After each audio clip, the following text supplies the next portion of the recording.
삶은 내가 원하는 대로 펼쳐지는 법이 없습니다.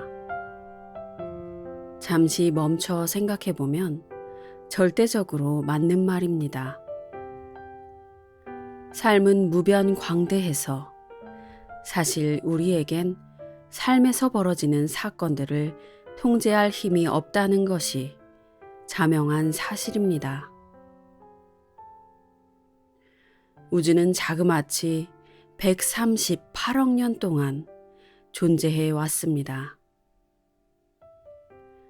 세상의 흐름을 결정짓는 과정은 우리가 태어났을 때 시작된 것도 아니요, 우리가 죽는다고 끝날 일도 아닙니다.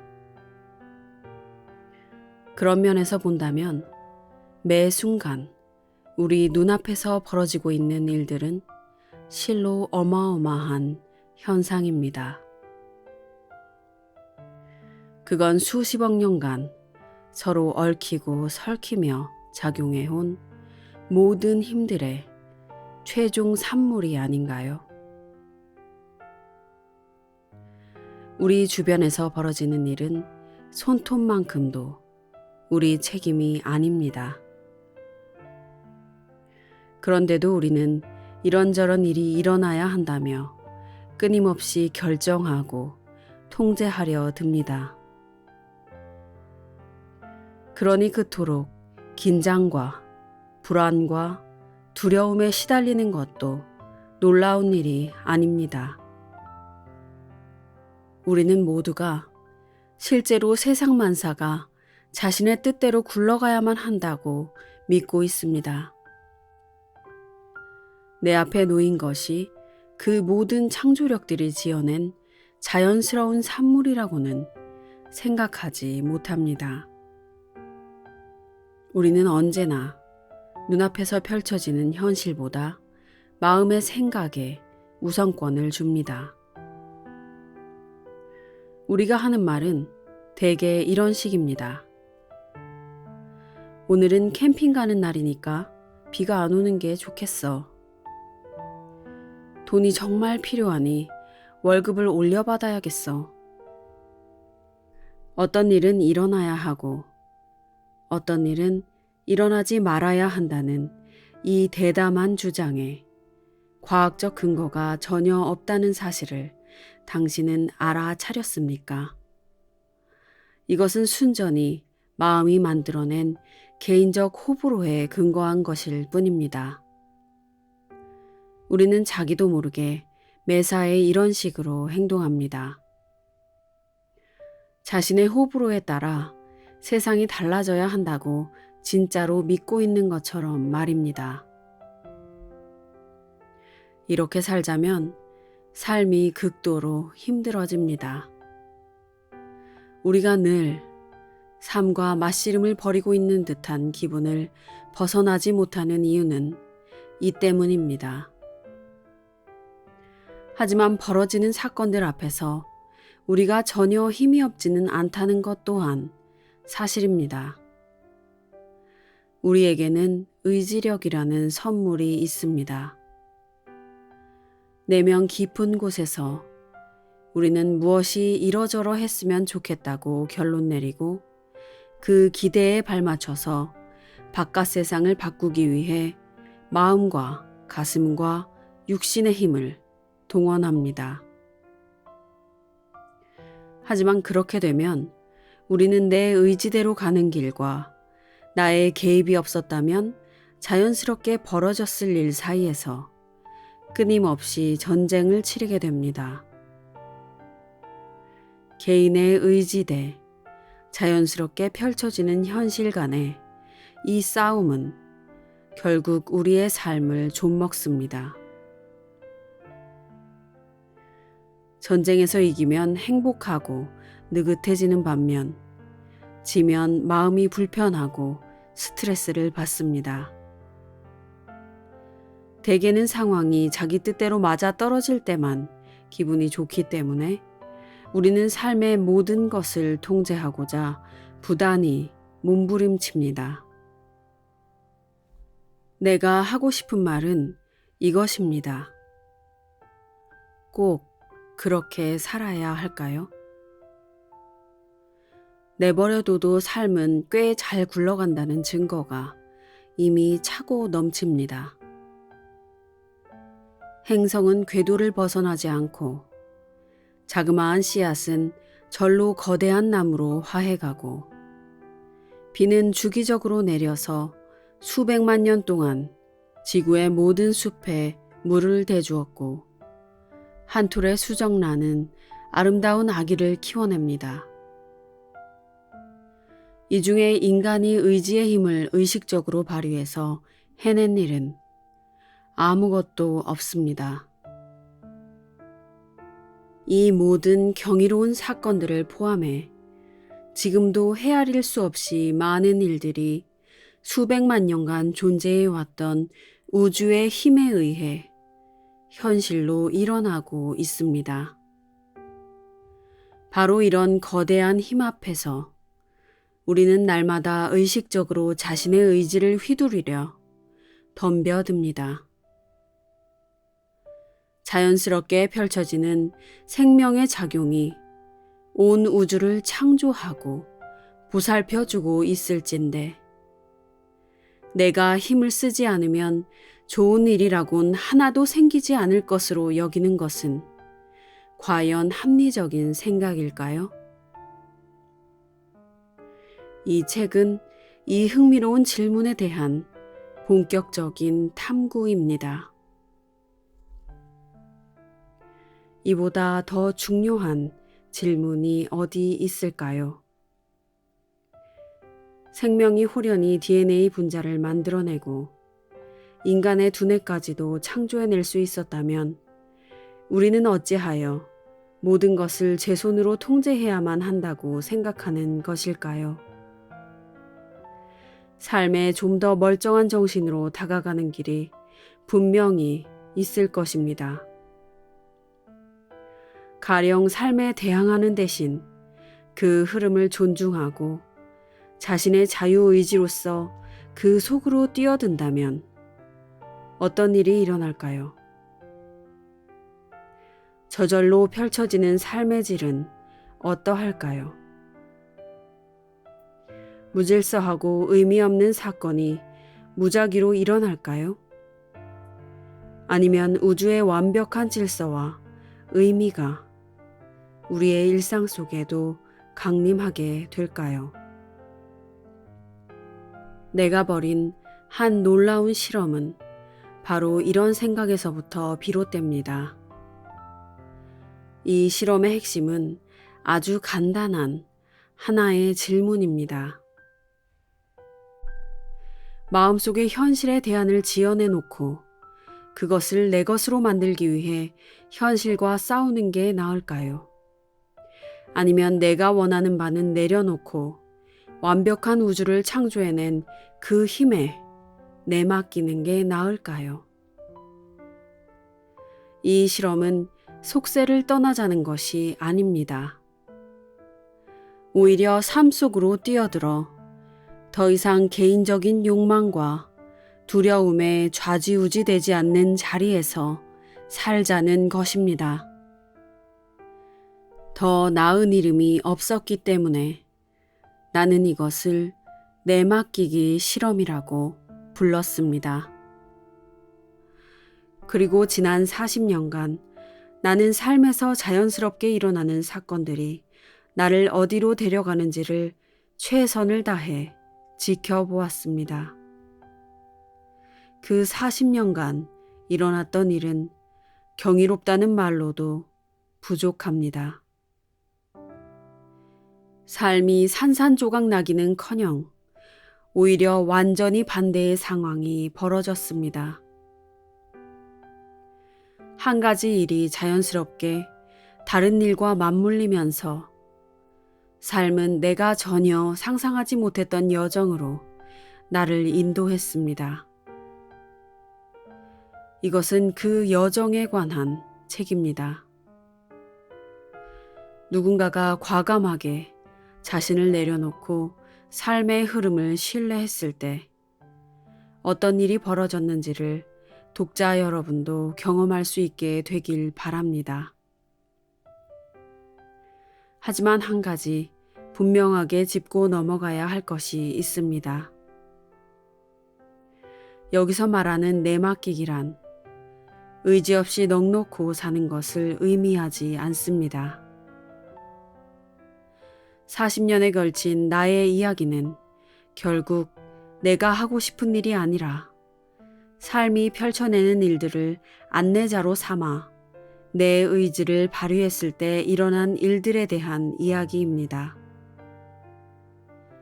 주변에서 자연스레 펼쳐지는 힘에 자신의 의지를 동조시켰을 때 깜짝 놀랄 만큼 강력한 결과가 나온다는 것이 나의 개인적인 경험입니다. 이 엄청난 실험의 소산을 효과적으로 나눌 수 있는 유일한 방법은 내가 과연 어떻게 이런 식으로 삶을 살게끔 이끌렸는지를 보여준 다음 당신도 내가 한 것과 같은 여행을 경험하도록 하는 것입니다. 앞으로 펼쳐질 이야기에서 당신이 보게 될 것은 당연히 당신의 것과는 매우 다른 삶의 경험입니다. 이 이야기를 여러분과 나누려는 이유는 단 하나, 우리 인간에게는 서로의 경험을 통해 배울 수 있는 탁월한 능력이 있음을 알기 때문입니다. 꼭 내가 살았던 방식대로 살아야만 나에게 일어났던 일을 경험할 수 있는 것은 아닙니다. 내 앞에 펼쳐진 예상치 못한 사건들은 내 인생만 바꿔놓은 것이 아니었습니다. 삶을 바라보는 시선 역시 완전히 바뀌었고 그 결과 내 내면에는 깊은 평화가 깃들었습니다.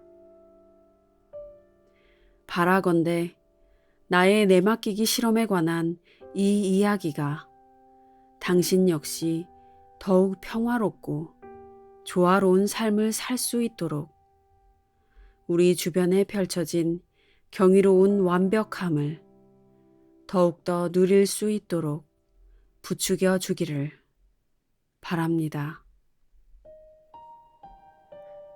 여기까지가 이 책이 목적하는 바를 가장 잘 나타내주는 서문의 일부입니다. 오늘 소개드리고 있는 이 책은 마이클 싱어의 될 일은 된다입니다. 40년에 걸친 그의 삶을 통해 내맡기기 실험을 한 경이로운 여정의 이야기라고 할 수 있습니다. 어떻게 보면 자서전과 같은 이 책은 사실은 흥미진진한 소설 같았다는 게 제 감상입니다. 주인공의 삶이 어떻게 흘러갈지 그 다음이 궁금해서 책을 손에서 놓을 수가 없었습니다. 다음은 우리의 주인공이 명상가의 길을 걷게 된 시작점의 이야기입니다. 내 이름은 마이클 앨런 싱어입니다. 내가 기억하는 한 아주 어렸을 때부터 사람들은 나를 미키라고 불렀습니다.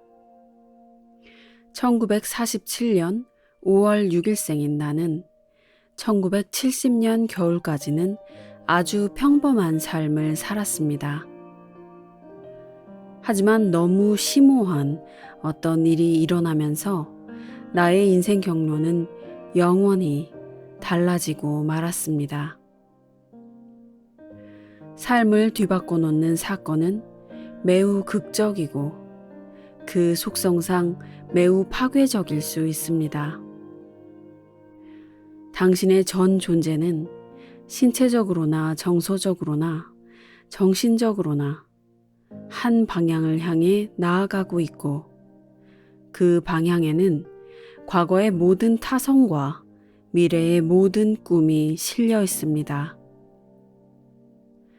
그런데 갑자기 거대한 지진이 일어나면서 혹은 무시무시한 병에 걸리면서 혹은 우연히 누군가를 만나면서 존재는 완전히 뒤집어집니다.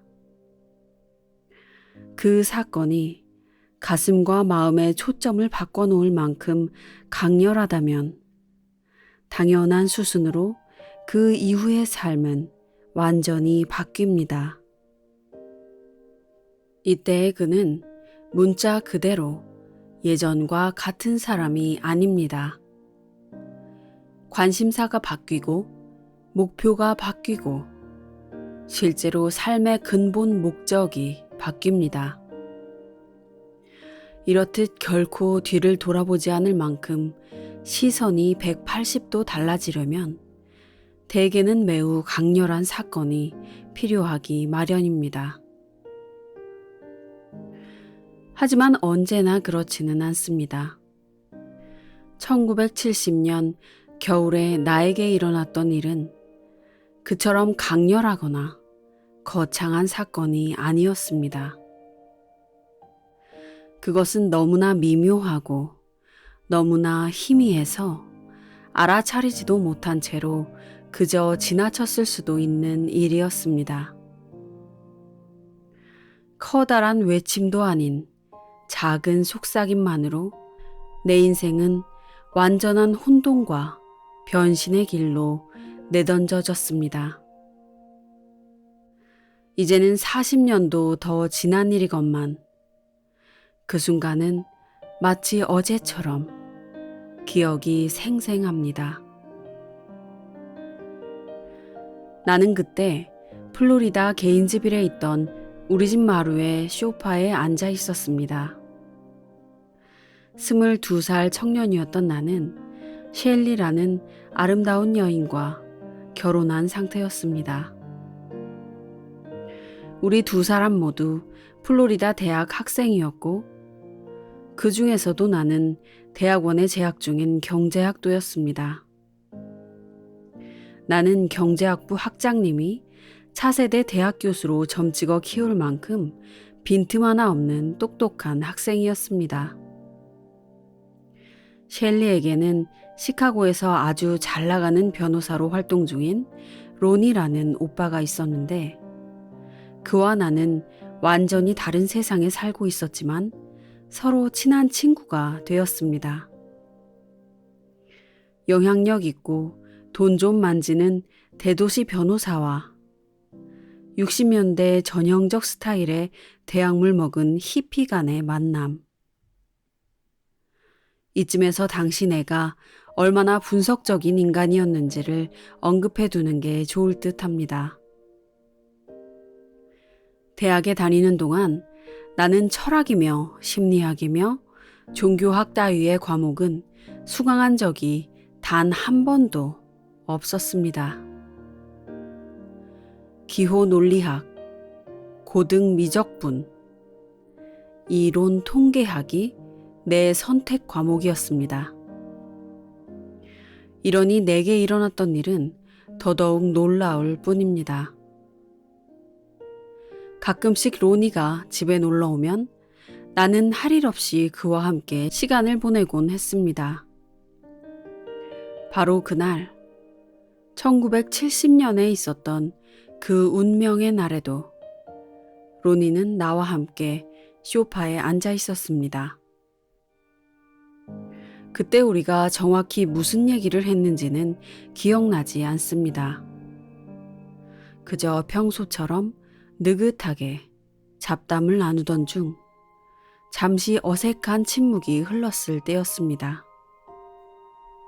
침묵이 불편해진 나는 나도 모르게 다음에 할 말을 찾고 있었습니다. 이전에도 이런 상황에 처한 적은 여러 번 있었습니다. 그러나 이번에는 왠지 상당히 달랐습니다. 예전처럼 어색해하면서 할 말을 찾는 대신 나는 내가 불편함을 느끼며 할 말을 찾고 있음을 알아차렸습니다. 태어나서 처음으로 내 마음과 감정에서 떨어져 나와 그것을 지켜본 것입니다. 이 상황을 말로 잘 표현해내기가 어렵다는 것을 압니다. 하지만 그 순간 무슨 말을 하면 좋을지 가능한 대화 주제들을 닥치는 대로 뱉어내고 있는 나의 불안한 마음과 그런 마음을 그저 지켜보고 있던 나 사이에는 완벽한 분리감이 존재했습니다. 돌연 마음 위에 떠서 머물면서 어떤 생각들이 만들어지고 있는지를 조용하게 지켜볼 수 있게 된 것 같았습니다.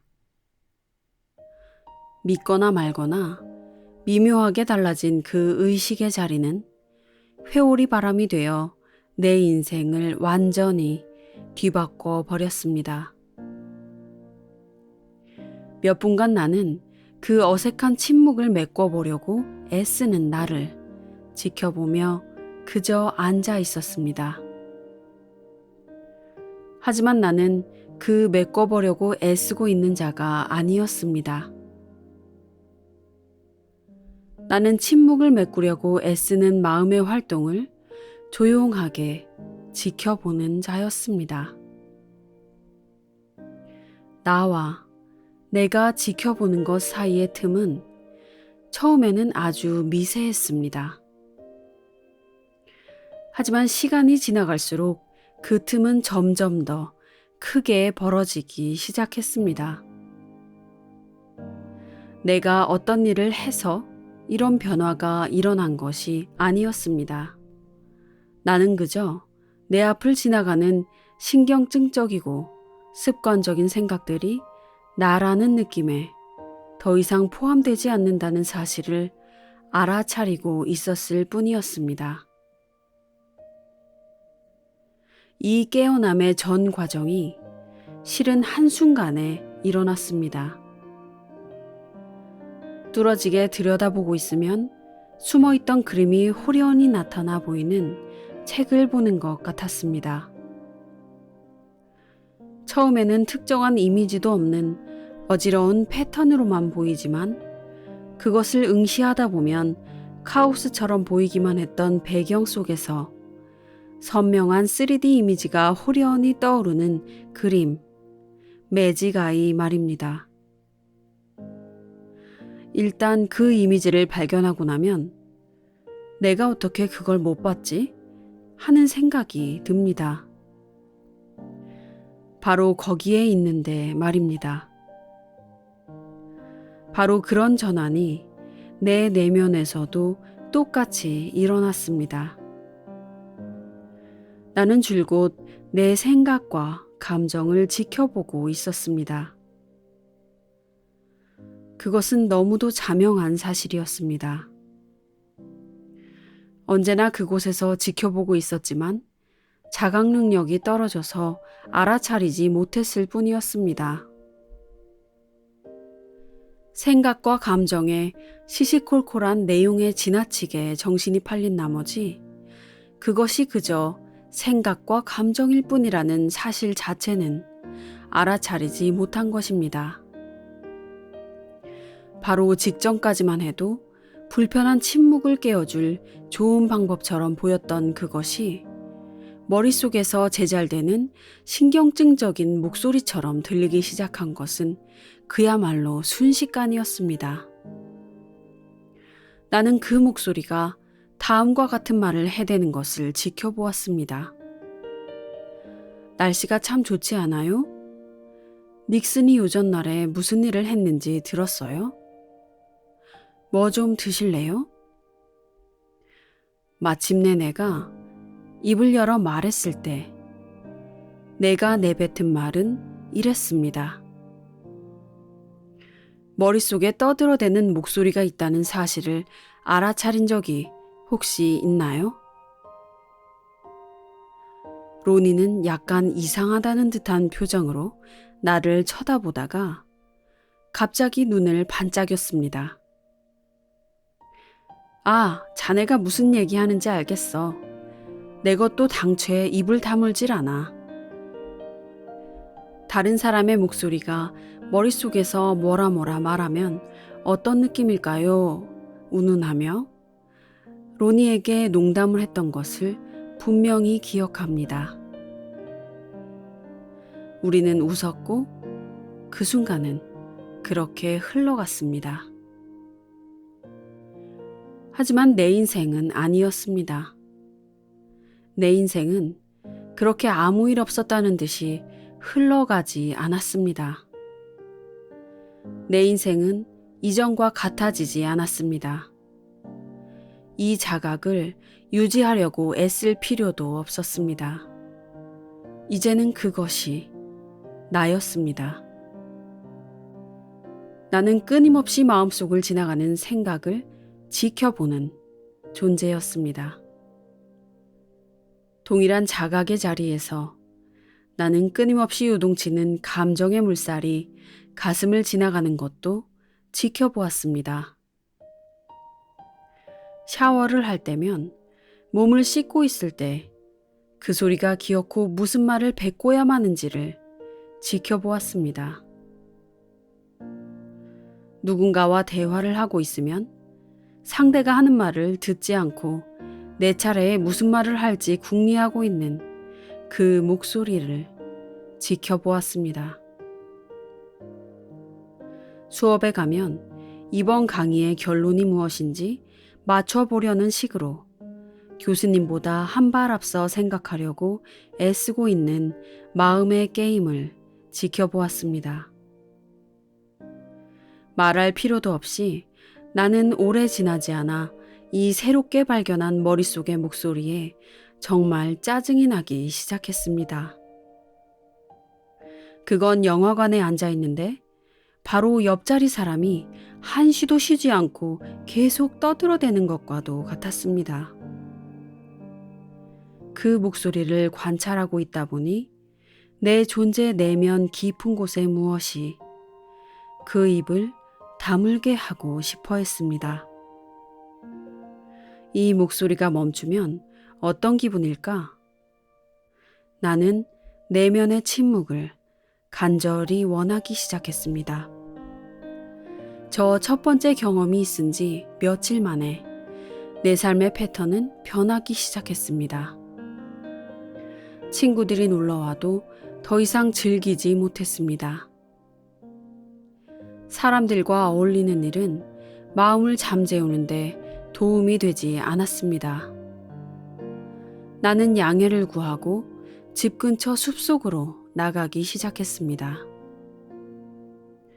나무 사이의 공터에 앉아 그 목소리에게 조용히 해달라고 말했습니다. 당연히 먹히지 않았습니다. 어떤 방법도 소용이 없는 것 같았습니다.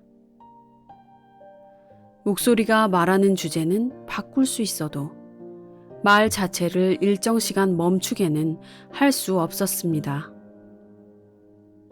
내면의 침묵을 원하는 내 마음은 갈망을 넘어 불같은 열정이 되었습니다. 나는 목소리를 지켜보는 게 어떤 것인지를 알았습니다. 하지만 그 목소리가 완전히 멈춘다는 게 어떤 것인지는 알지 못했습니다. 그러나 진짜 상상도 할 수 없었던 것은 내가 곧 떠나게 될 대변혁의 여정이었습니다. 아주 어렸을 적부터 나는 사물이 작동하는 원리를 파헤치는 데에 관심이 많았습니다. 그러니 나의 이 분석적인 마음이 머릿속의 목소리와 나와의 관계를 파악하는 일에 신이 나서 달려든 것은 너무나 당연한 일입니다. 하지만 이 매력적인 지적 유희를 즐기자면 한 가지 극복해야만 했으니 바로 내 마음이 날 돌아버리게 만든다는 사실이었습니다. 내가 뭔가를 볼 때마다 목소리는 거기다 사족을 달았습니다. 그거 좋아. 그건 싫은데. 이건 불편해. 이걸 보니 생각나는 게 있는데. 이 모든 사태를 지켜보는데 익숙해지면 질수록 몇 가지 의문이 자연스레 떠올랐습니다. 첫째, 왜 이 목소리는 한시도 쉬지 않고 말을 하는 걸까? 어떤 대상이 보이면 나는 그걸 보고 있다는 사실을 바로 압니다. 그런데 왜 이 목소리는 내가 그것을 보고 있으며 내가 그것에 대해 어떻게 느끼는지를 나에게 굳이 말해줘야만 하는 걸까? 메리가 오고 있네? 오늘은 메리를 만나고 싶지 않아. 날 못 보고 지나쳤으면 좋겠어. 나는 내가 무엇을 보고 무엇을 느끼는지 알고 있습니다. 결국 보고 느끼는 것은 나이니까 말이지요. 그런데 왜 그것을 굳이 마음속에서 소리를 내어 내뱉어야 할까요?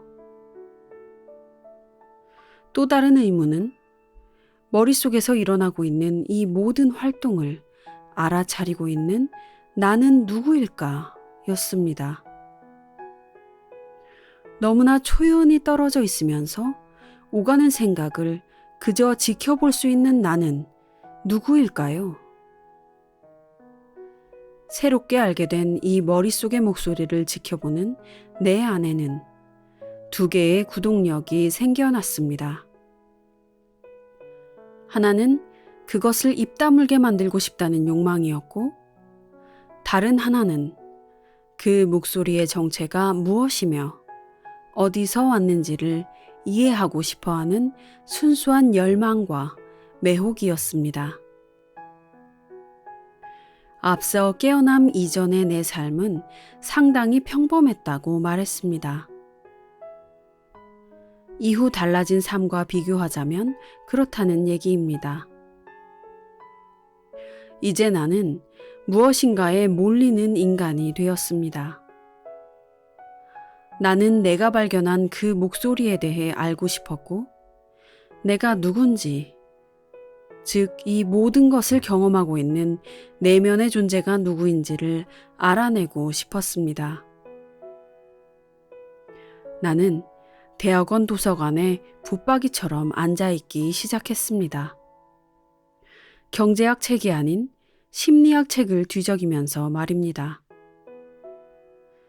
머릿속에서 떠들고 있는 이 목소리를 사람들이 눈치채지 못할 리가 없었습니다. 이렇게 대놓고 떠드는 존재를 몰라볼 수는 없는 것입니다. 나는 내 질문에 대한 답을 찾을 수 있을까 하여 프로이드의 저작들을 훑었습니다. 책을 읽고 또 읽었지만 내면의 이 목소리를 직접적으로 언급하는 책은 찾지 못했습니다. 목소리를 자각한 자에 대해 언급한 책은 말할 것도 없이 없었습니다. 나는 내 말을 들어줄 만한 사람이라면 누구든지 붙잡고 이 목소리에 대해 얘기했습니다. 모두들 내가 미쳤다고 생각했을 것입니다. 매우 내성적이지만 대단히 교양 있었던 스페인어 교수님과의 일화가 생각납니다. 하루는 쉬는 시간에 교수님에게 달려가서 언어를 유창하게 구사한다는 게 어떤 것인지를 드디어 알게 되었다며 잔뜩 신이 나서 얘기했습니다. 우리 머릿속에는 내가 뭘 좋아하고 싫어하는지, 지금 당장 해야 하는 일이 무엇이고 과거에 어떤 잘못을 했는지 거의 모든 것에 대해 시시콜콜 얘기하는 목소리가 있지 않느냐. 이 내면의 목소리가 스페인어로 얘기할 수도 있고, 그것이 하는 말을 내가 즉시 알아들을 수 있으면 나는 스페인어에 유창한 것이다.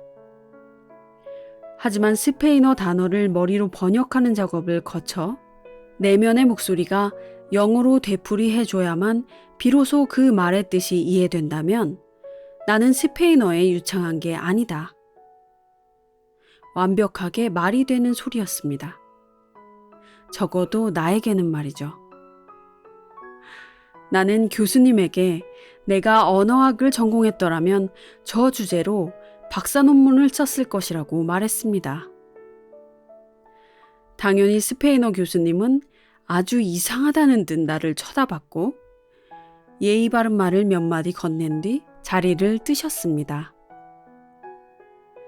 나는 교수님이 어떻게 생각하건 전혀 개의치 않았습니다.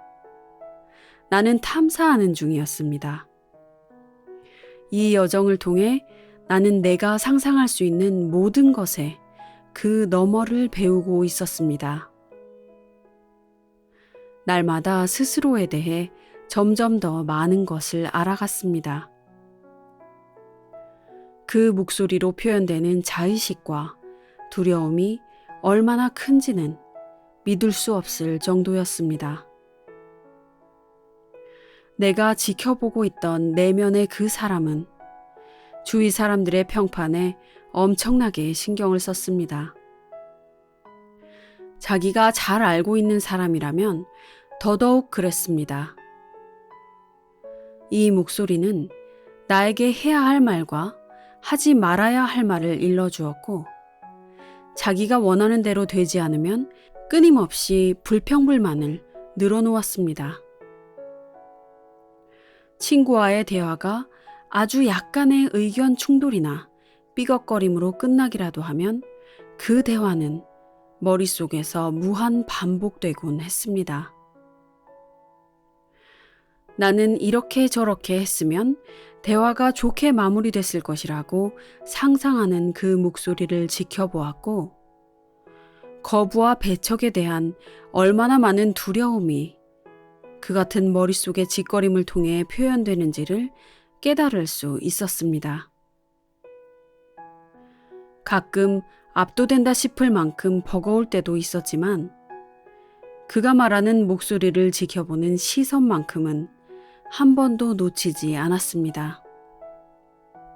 분명히 그 목소리는 내가 아니었습니다. 그것은 내가 지켜보는 대상이었습니다. 어느 날 일어났는데 사방에서 불협화음 소음이 들려온다고 상상해 보세요. 소리를 멈추고 싶지만 어떻게 멈춰야 하는지 전혀 감이 오지 않습니다. 목소리가 내게 하고 있는 일이 바로 그러했습니다. 한 가지 사실만은 명확했습니다. 그 목소리는 그전에도 늘 말하고 있었습니다. 그 속에 너무 빠져 있는 바람에 그것이 나와는 별개라는 사실을 알아채지 못했을 뿐이었습니다. 물 밖에 나와서야 비로소 자신이 물속에 있었다는 사실을 깨달은 물고기처럼 말입니다. 물 밖으로 한번 펄쩍 뛰어오른 물고기는 즉시 깨닫습니다. 저 아래 물이 있고 나는 바로 저기서 평생 살아왔구나. 하지만 이제 난 저기서 나올 수 있어. 나는 한시도 쉬지 않고 말하는 마음의 목소리가 싫었습니다.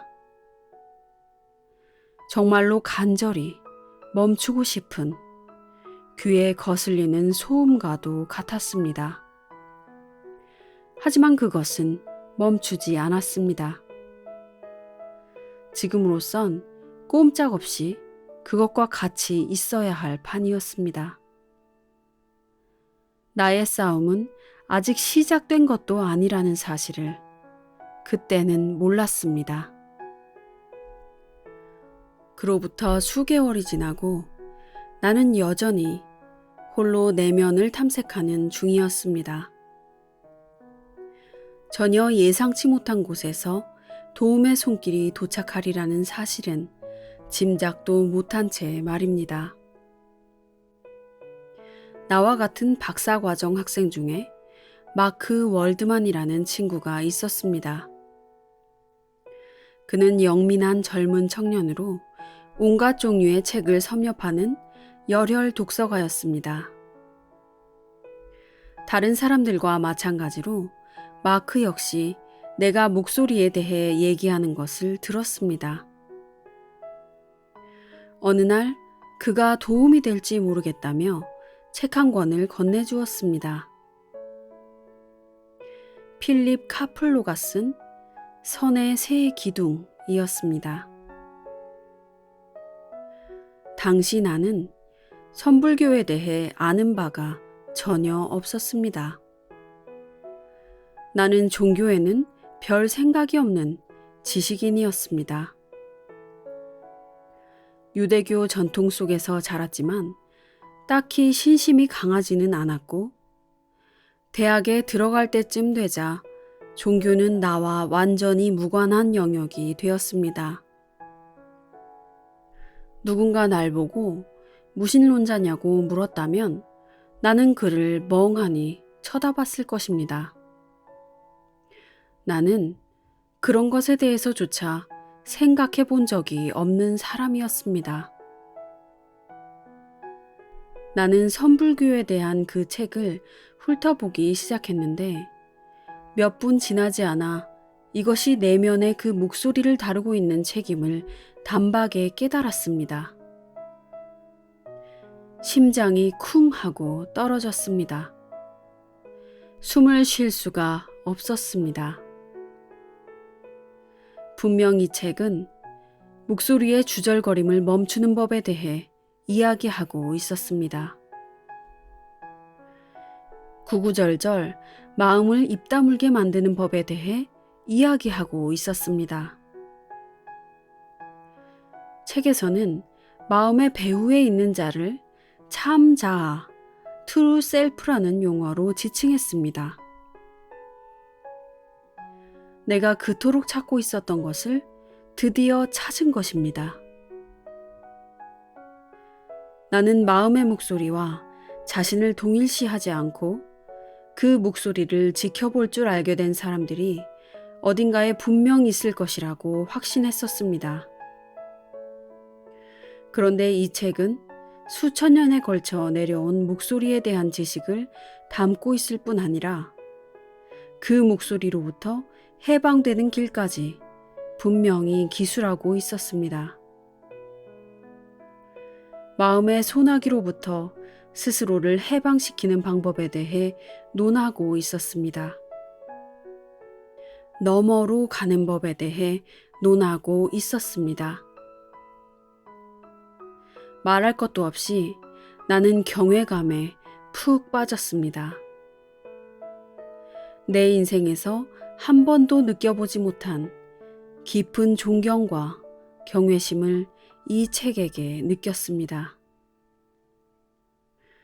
그동안 학교에서 억지로 공부하느라 읽어댄 책이 얼마나 많았던가.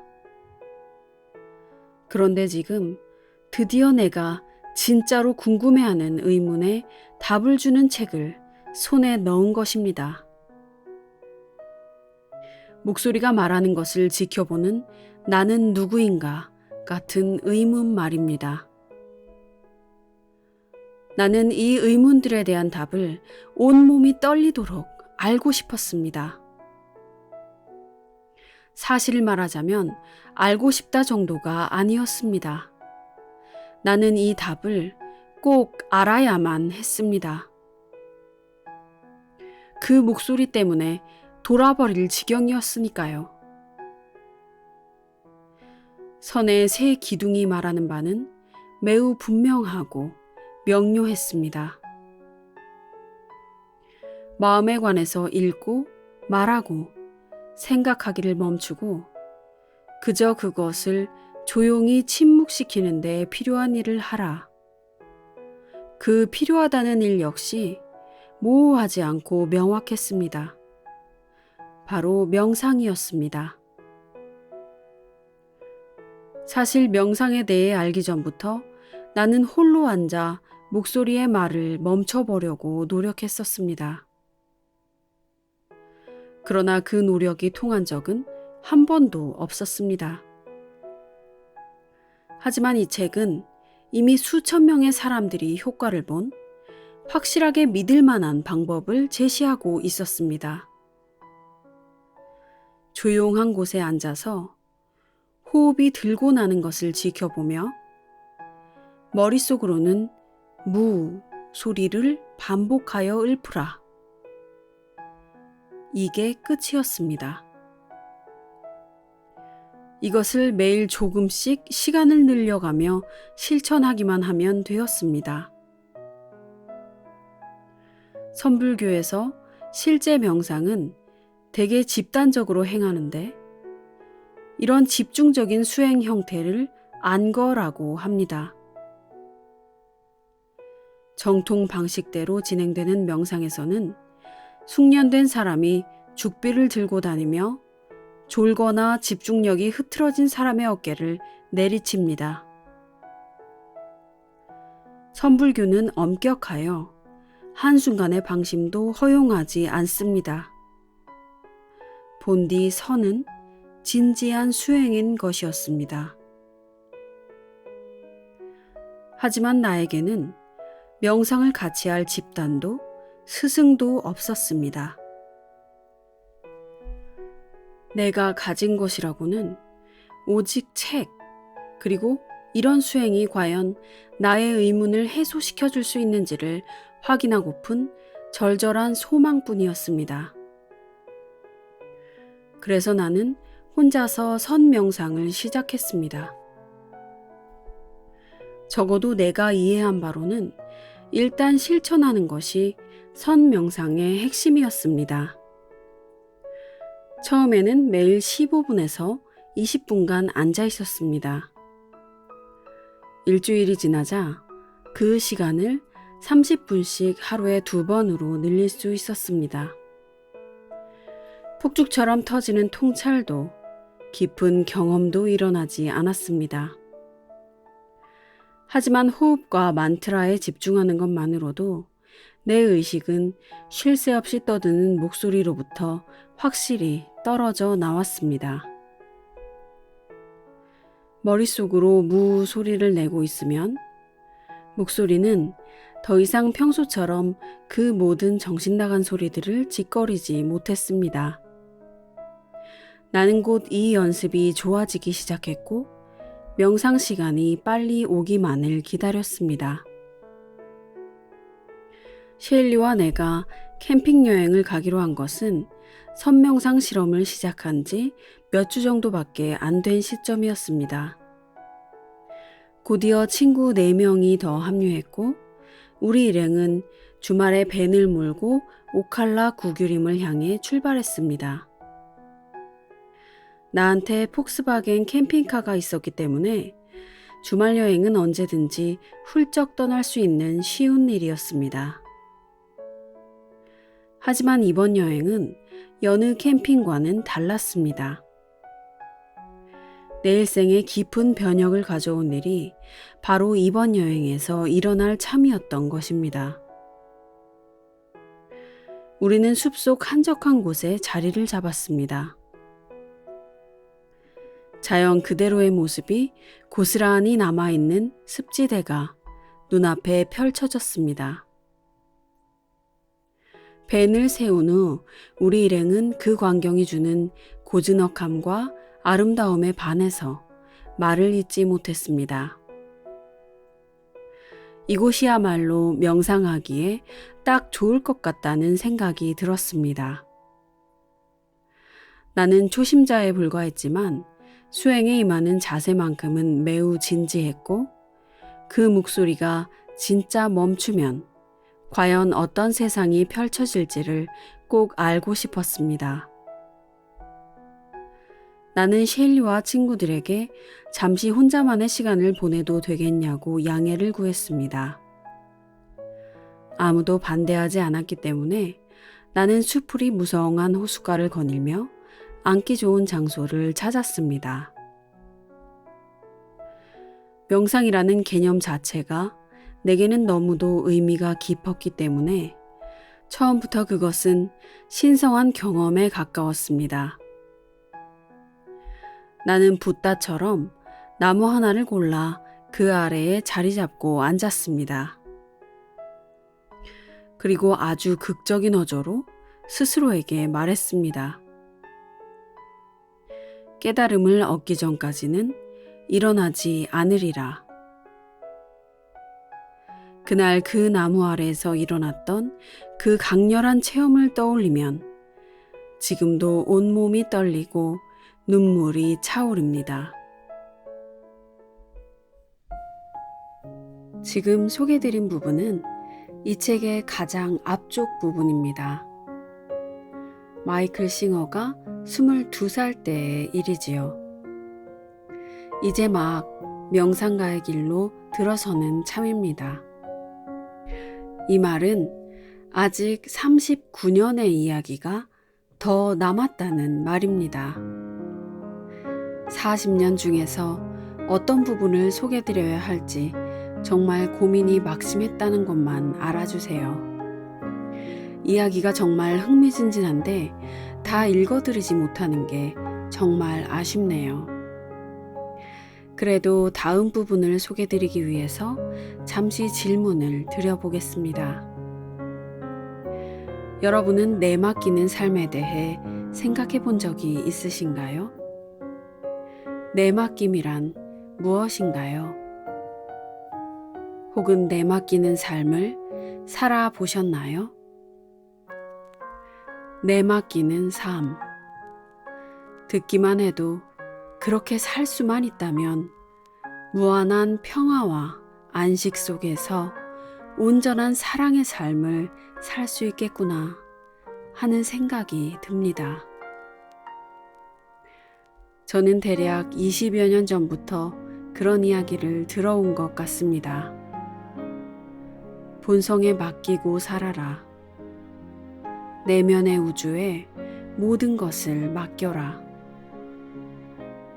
아마 영성이나 명상에 대해 조금이라도 공부해 보신 분들이라면 쉽게 그런 이야기를 들어보셨을 겁니다. 하지만 정확히 그걸 어떻게 하라는 것인지 설명해 주는 사람은 많지 않습니다. 그런데 이 책에서 마이클 싱어는 내맡기기가 무엇인지 온 생애를 다해 보여주고 있지요. 그는 자신의 머릿속 목소리와 마음을 그 자신의 영적 행로의 안내자로 삼지 않고 다른 길을 찾겠노라 결심합니다. 그리고 이후 몇 년 동안 마이클 싱어의 내맡기기 실험은 주로 이런 식으로 진행됩니다. 어떤 사람이 무언가를 제의했을 때, 아니면 어떤 상황이 닥쳤을 때, 그것에 당혹스러운 마음과 저항이 일어난다면 그는 이렇게 말했습니다. 하지만 나에게 무슨 선택권이 있겠는가? 머릿속의 생각이 안 돼 라고 말했기 때문에 내 입술은 그러겠습니다 라고 대답할 수밖에 없었다 라고 말입니다. 그리고 마음의 호불호를 넘어서기만 하면 되는 일이라면 무조건 자기 앞에 주어진 삶을 받아들이기를 택했습니다. 가장 재미있었던 일화는 마이클 싱어가 몇 주간 명상 수련을 마치고 집에 돌아왔을 때입니다. 집 앞에 도착했는데 고요해야 할 숲에 윙윙 기계 돌아가는 소리가 났습니다. 가까이 가보니 그의 명상 친구가 그의 땅, 그의 집 옆에 자신의 집을 짓고 있었습니다. 진짜 다시 생각해도 어처구니 없고 우스운 일이지 않나요? 한마디 말도 없이 내 땅 위에 내 집 옆에 집을 짓고 있다니요. 누구라도 경악하지 않았을까요? 처음 그 일을 맞닥뜨렸을 때 그는 내가 내 땅 위에 집을 짓고 있는 줄은 아느냐고 어이없어 했지만 명상을 통해 마음을 지켜봤고 결국 호불호의 문제로 요약될 수 있는 일이라면 삶의 손을 들어준다. 그렇게 결정했습니다. 그리고는 바로 집에서 나가 앞치마를 메고 집 짓는 일에 손을 보탰죠. 얼마 전 업로드한 영상에 대해서 지인과 이야기를 하는 중에 그가 이렇게 말하더군요. 온전히 받아들여야만 나를 온전히 맡길 수가 있어 라고요. 그 순간 작은 깨달음이 마음에서 일어났습니다. 수없이 들어온 말이건만 따로 떨어져 있던 점들이 연결되며 반짝 빛나는 느낌이었다고나 할까요? 정말 그랬습니다. 마이클 싱어는 받아들이고 또 받아들여서 온전히 자신을 내맡기는 일을 하고 있더군요. 이 밖에도 그의 40년은 그런 일들로 가득했습니다. 삶이 나를 안내하는 대로 그것을 길잡이 삼아 살아가는 일. 그 삶이 너무나 아름답고 경이롭게 느껴졌습니다. 다음 영상에서는 마이클 싱어가 40쯤일 때 일어났던 일을 소개해드려 보려고 합니다. 사실 하나의 영상으로 만들고 싶었는데 생각보다 꽤 길어져서 나누게 되었습니다. 아마 다음 스토리에서 여러분들은 더 명확하게 내맡기는 삶이 무엇인지 확인하실 수 있으실 겁니다. 그럼 오늘은 여기서 마치겠습니다. 오늘 작은 것 한 가지라도 삶의 뜻대로 내맡겨보는 하루가 되시기를 바라겠습니다. 감사합니다. 저는 백일이었습니다.